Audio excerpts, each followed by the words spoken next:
व्याजदर कपातीचं कारण काय? आपल्याला वरवरचं लक्षात ठेवायचं आहे. देशांतर्गत मंदी हे व्याजदर कपातीचं कारण आहे.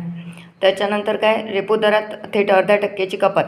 व्याजदर कशाला म्हणतात? रेपो दर कशाला म्हणतात? तर रिझर्व्ह बँक व्यापारी बँकांना ज्या दराने कर्ज देते त्याच्यात 0.5% कपात झाल्यामुळे सामान्य माणसावर काय परिणाम झाला?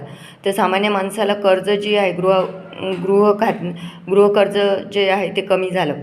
त्याच्यानंतर अजूनही काही समजा वाहनासाठी कर्ज घ्यायचं असेल तर त्याचे व्याजदर कमी झाले.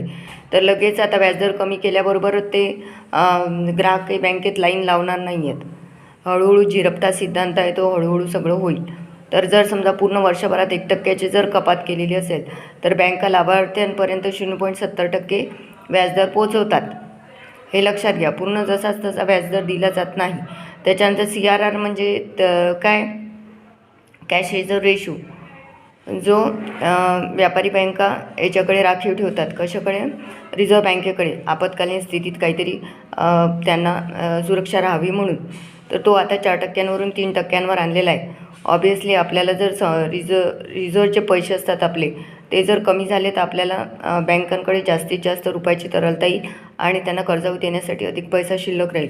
बस एवढंच आपल्याला याच्यातून घ्यायचं आहे. बाकी सरकारला काय, अर्थमंत्र्याला काय, बाजाराला काय संदेश, तर थोडं एवढं तर आपल्याला लक्षात राहू शकते की हे काय बँकेचं धोरण आहे. GST आणि बाकीचं काय राजकोषीय धोरण ही सरकारची कर्तव्य आहेत. तर मग शहरी ग्राहकांची मागणी वाढवण्यासाठी आणि खाजगी क्षेत्रात भांडवल गुंतवणुकीला प्रोत्साहन देण्यासाठी सरकारने वित्तीय धोरण आणि कर सुधारणा करणे अपेक्षित आहे. तर अपेक्षित आता जी क्षेत्र आहेत त्यांच्यामध्ये या व्याजदर कपातीचा परिणाम होणार आहे ते कोणकोणती आहेत? गृहनिर्माण, हॉटेल्स, प्रवास, पर्यटन, बांधकाम, उत्पादन, वीज निर्मिती क्षेत्र, वाहन क्षेत्रातील समभाग यांच्या गुंतवणुकीवर थोडाफार परिणाम होईल. पण लगेच उद्योजक लाईन लावतील असं होत नाही.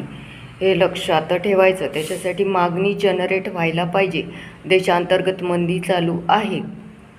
लक्षात येतं आहे? हा बाहेरच्या परिस्थितीचा पण परिणाम असू शकतो. बाकी आपण बघणारच आहोत जे होणार आहे ते. खूप जास्त याच्यामध्ये जायचं नाही. फिक्स डिपॉझिटमध्ये काय होते, सेविंग्समध्ये काय होते, नो. भांडवल बाजारावर परिणाम कसा होतो तर EMI आणि कर्ज घेणे अधिक सोयीचे आहे आपल्या सामान्य ग्राहकासाठी.